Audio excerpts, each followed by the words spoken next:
Alright, so here is the project, and it was kind of accidental, really.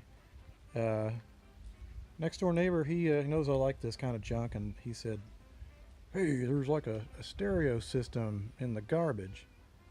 And usually when people tell me that stuff, I go there and it's some piece of like crap from the 80s or something.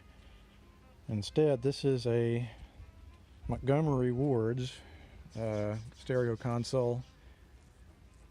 Didn't really look up the model number. I kind of halfway don't care. But anyway, I'm guessing it's probably late 50s, maybe early 60s. I'm looking here, and we have our Conrad symbols, and they got rid of that, I believe, in 63.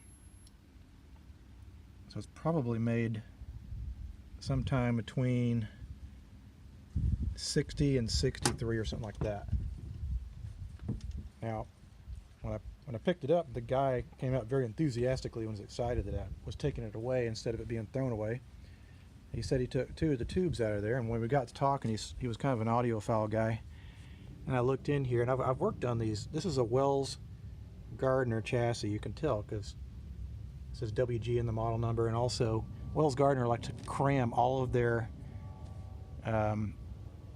components on one chassis versus having a separate amplifier chassis. And I've worked on a few of these, and I'm looking in there. It says what's missing is a 6CA4.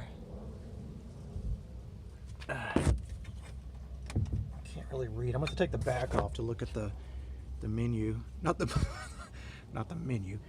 The paperwork in here. It shows where stuff goes. I don't know if I have a 6CA4. That's a weird one. It's covered in dog hair or something. I don't know. It's been sitting in the sun fumigating. It doesn't really stink like animals, which is kind of good. Record player is real generic. It's just kind of sitting in here. It might not be original. Doesn't really matter. It kind of matches the. Maybe it's original. These two colors are the same. Anyway, Montgomery Ward's was kind of like the. This is my opinion. Some people argue about the shitty brand of Sears. Like their stuff was real cheap.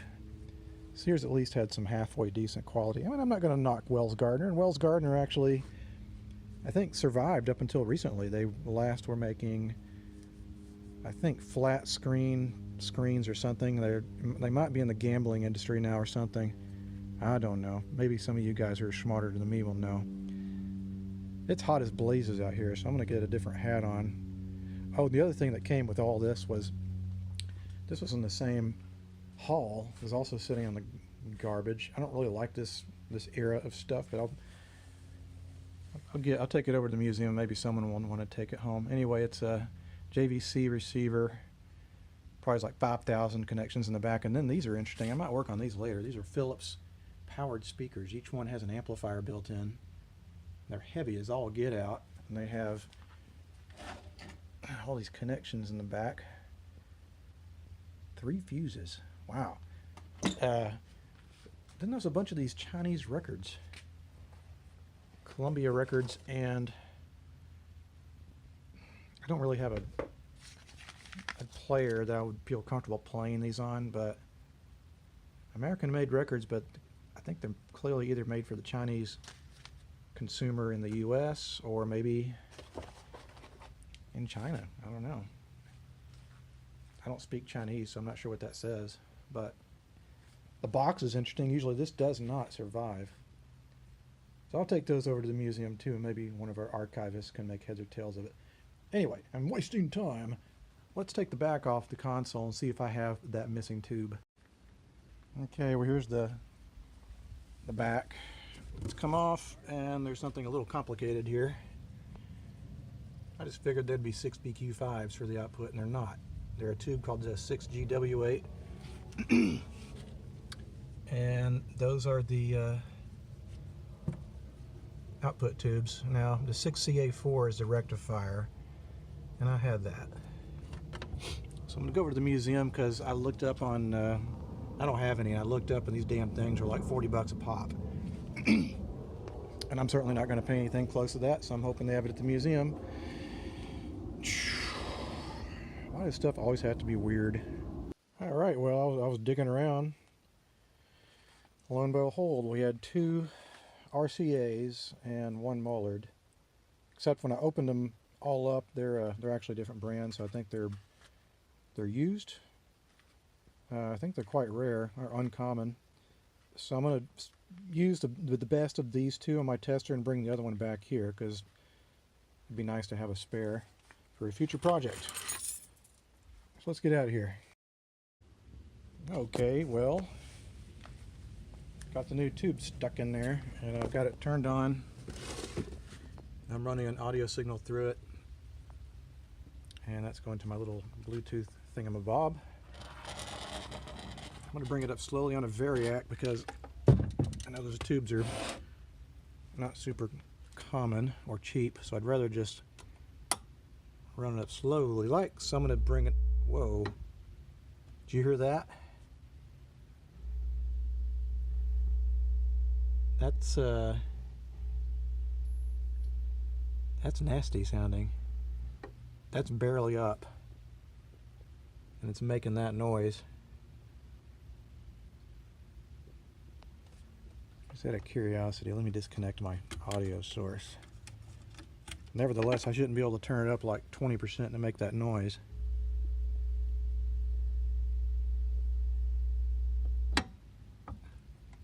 Makes me wonder. I know what I'm doing is stupid, but it makes me think the rectifier tube might be shorted. Where were those? 6CA4. Yep. That's what it is. Oh, just about tripped on the cord. All right. Let's make sure I put the right one in there. 6CA4. It's so hard to film. Get in there. Let's try it again. Nope.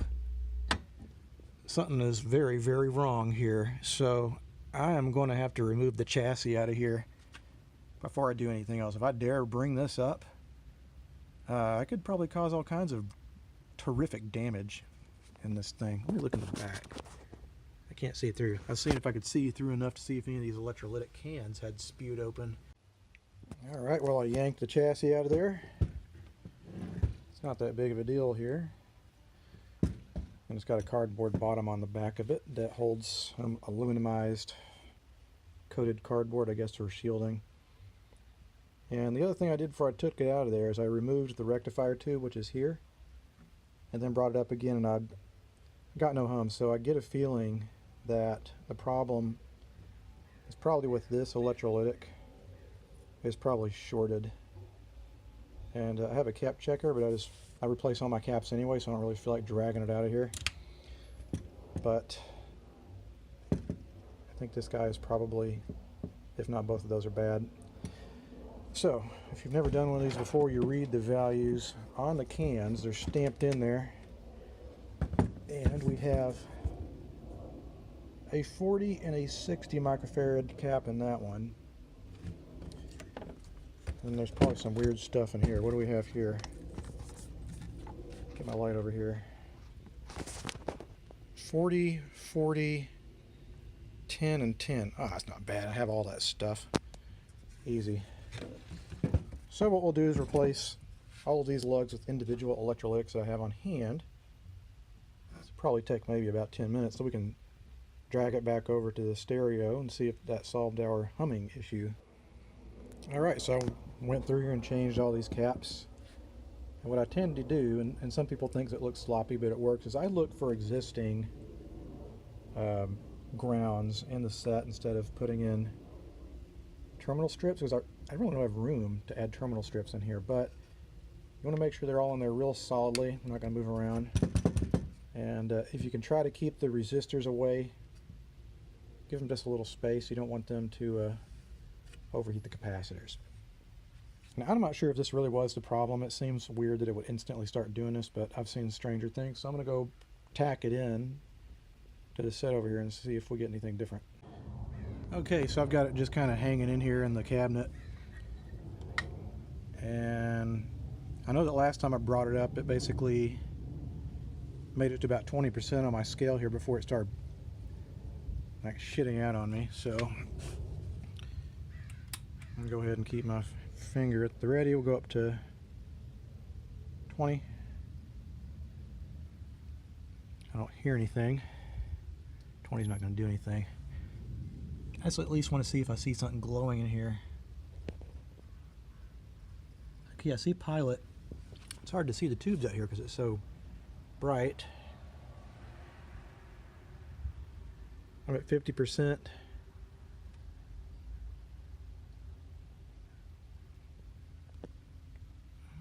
Looks like the pilot light is still going.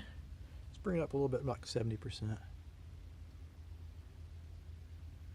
It's so bright out here.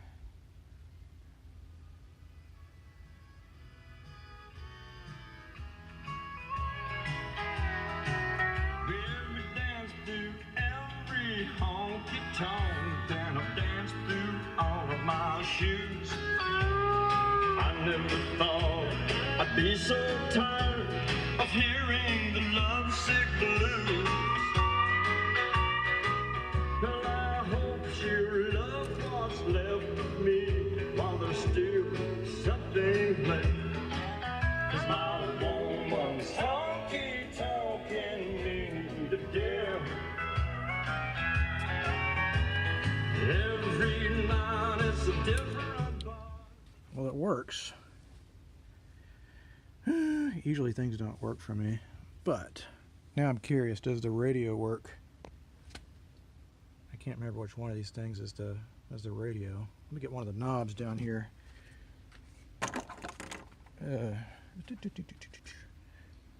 1, 2, 3.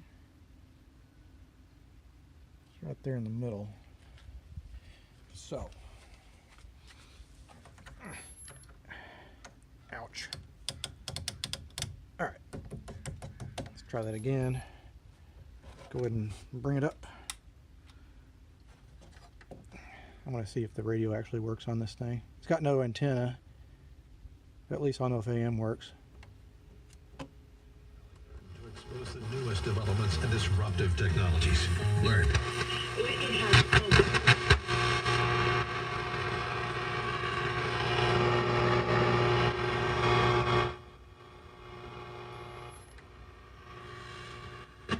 So she worked with. I mean, in that case.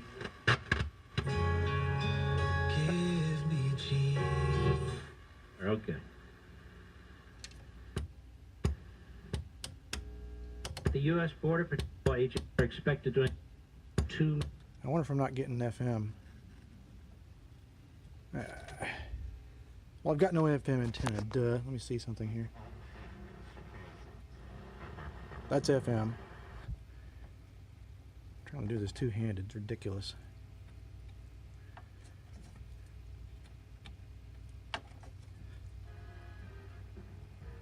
Yeah, we're in good shape. All right. Bottom line is that it works. So I need to replace all the rest of the paper caps that are in there, which there isn't many. The bigger challenge is going to be dealing with all this fucked up grill cloth. Looks like it's pulled away from the frame. Oh, that's going to be real fun. I'm going to have to take these panels out of there to straighten that out. That and get all this. Ugh, gross. Alright, well, I spent some quality time with a wet rag and some detergent and a brush, and I got all the dog hair off of there. I get a feeling the people that owned it had some little fluffy white dog or something, but it's looking a lot better. It's not like a biohazard at this point. But since it's still warm out here, I'm just going to go ahead and get some Old English furniture polish, maybe even some Howard's, and go over this whole thing. That'll clean up a lot of these abrasions and discolorations and scratches in the finish. Whoops, I'm filming. Anyway, so last night I went over the whole top with Old English, and it's already looking a lot better.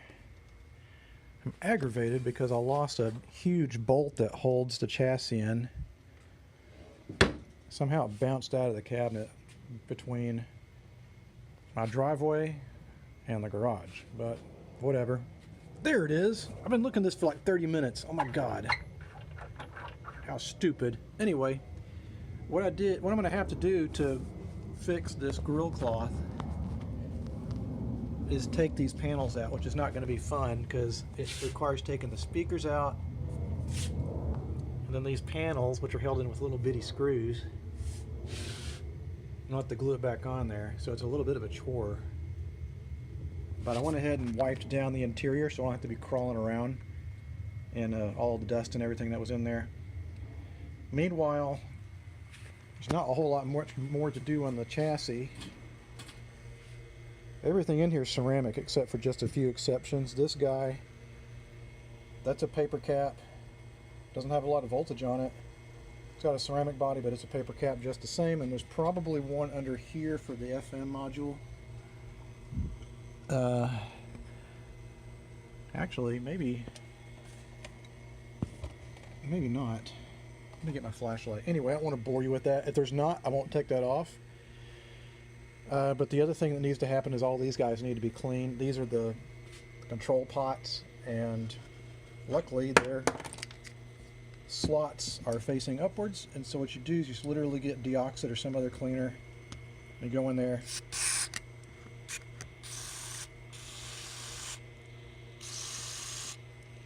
I'm probably using too much, which is unfortunate because this stuff's not cheap.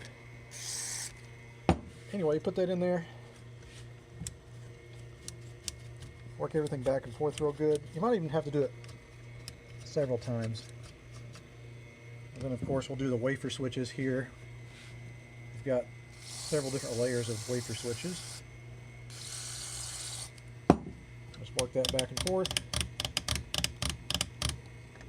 Actually, I can see the volume control is underneath that plate, so I will have to take that off of there anyway. So we'll take these panels off inside of the cabinet here and straighten up this crooked grill cloth, and then I'll move on to the record player. So you see I'm doing this kind of in an ass backwards way, but whatever. Alright, I remember a few days, well maybe a few weeks ago, one of you guys was asking, can you videotape you driving your old car? Well, here you go. It's pretty loud in here.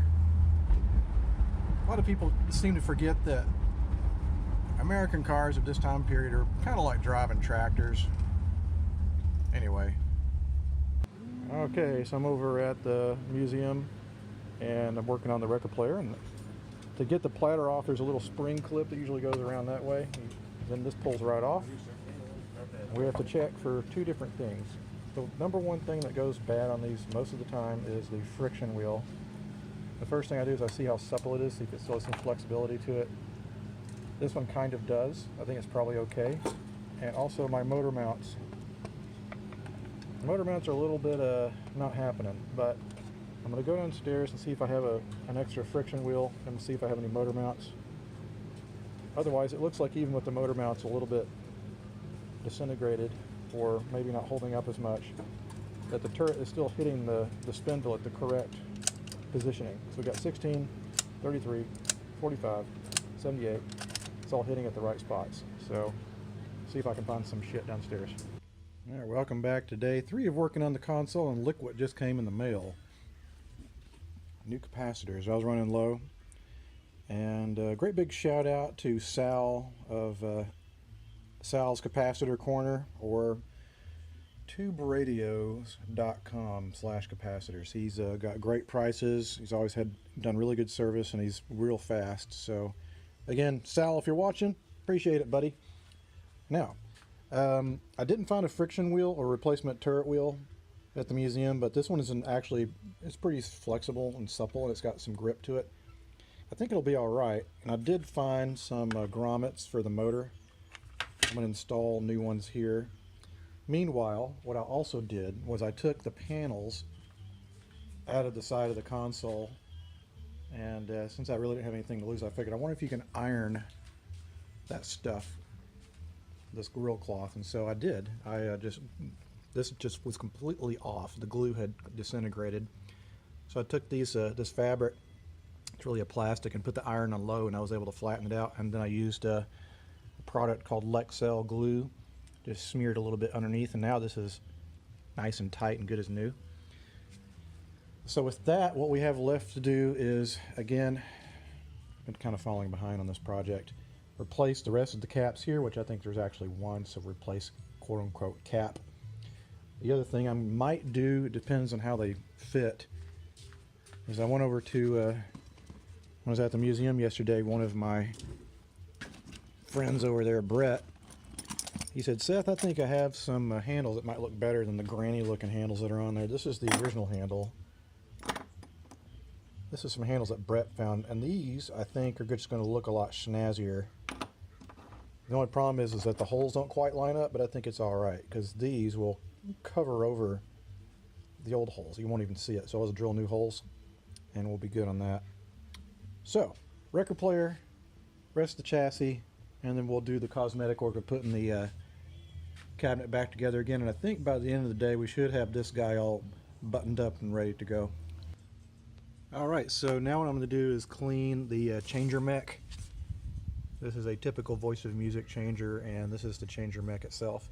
This stuff tends to gunk up because the old grease and everything solidifies. And what I'm about to do is something that record player guys would probably cringe at, but oh well, it's the way I do it. The first thing I do is I dissolve all the old grease with a carburetor cleaner. In this case, B12 Chem Tool, which works for a lot of different things, including carburetors. So you just like liberally soak it, and you can already see it starting to work itself loose, and then work this back and forth a few times. This is why I keep this pan out here. This stuff will evaporate, and it's not good for the environment, so do your part, keep it contained. Yeah, you can see it's just dissolving right away. Let me get some up in this pivot up here as well.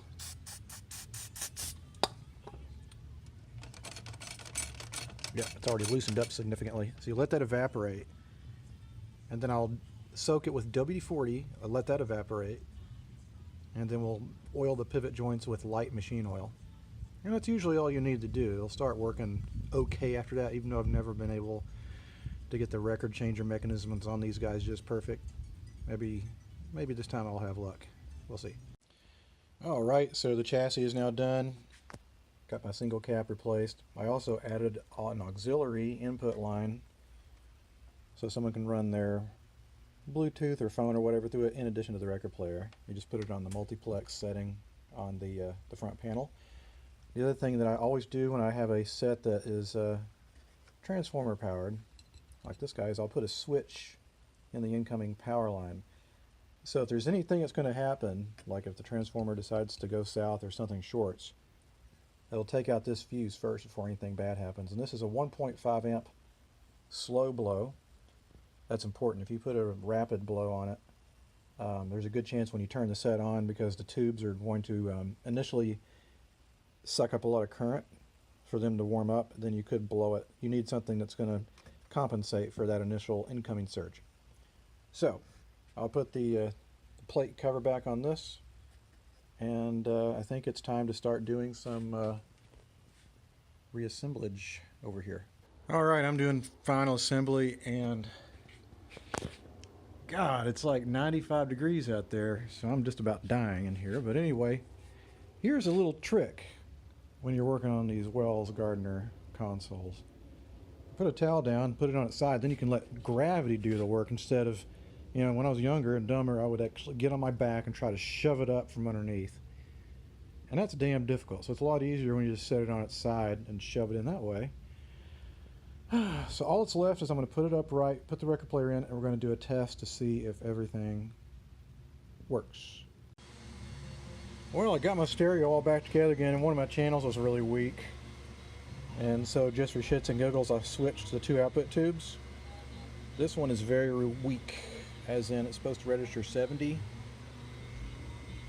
It's measuring 15. The other one This guy's registering almost at spec at about 65. And unfortunately, the third tube I had, which is the extra one I brought home with me, I think I threw it away already, it is dead. So I'm only firing on half a cylinder right now, so I need to go back to the museum and hope to God we have another one of these things sitting around. Okay, well, I was successful. I went to the museum and we had a few more of those tubes, and so now we have both right and left channels firing on both cylinders.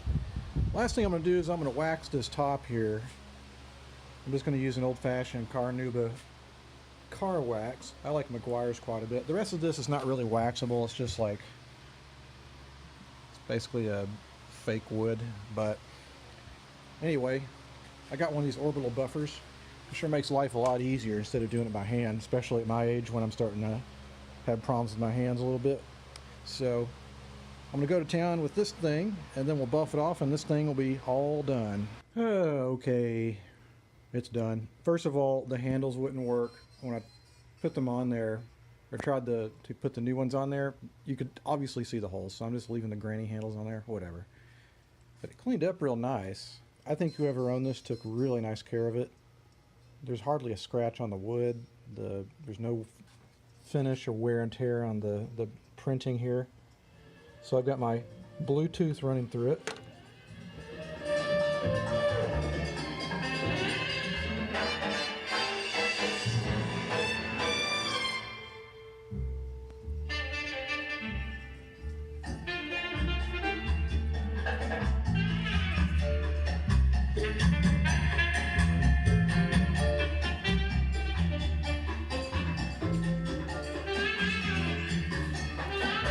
So we got Bluetooth, record player.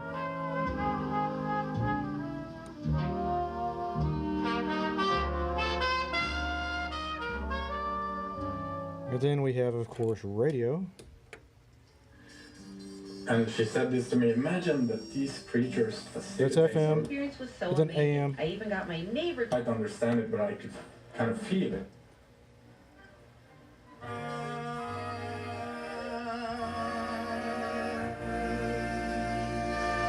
Nice. One of the greats ever, the wonderful Torival Caymmi, here at Jazz 91 KCSM from Bahia Bra. Anyway, it's amazing. This went from being in the trash to being almost put in the dumpster to being returned to perfectly good, serviceable cosmetic condition. Anyway, I love working on these weird old consoles, and hope you enjoyed watching it. Great big shout out to Calvin. This is where this came from, so if you're watching, Calvin, we appreciate it. And so anyway, that's the end of this episode. If you liked what you see, please hit that like button. You can leave comments down below. And until the next time that a vintage piece of obsolete electronic whatever comes across my bench, I'll see you next time.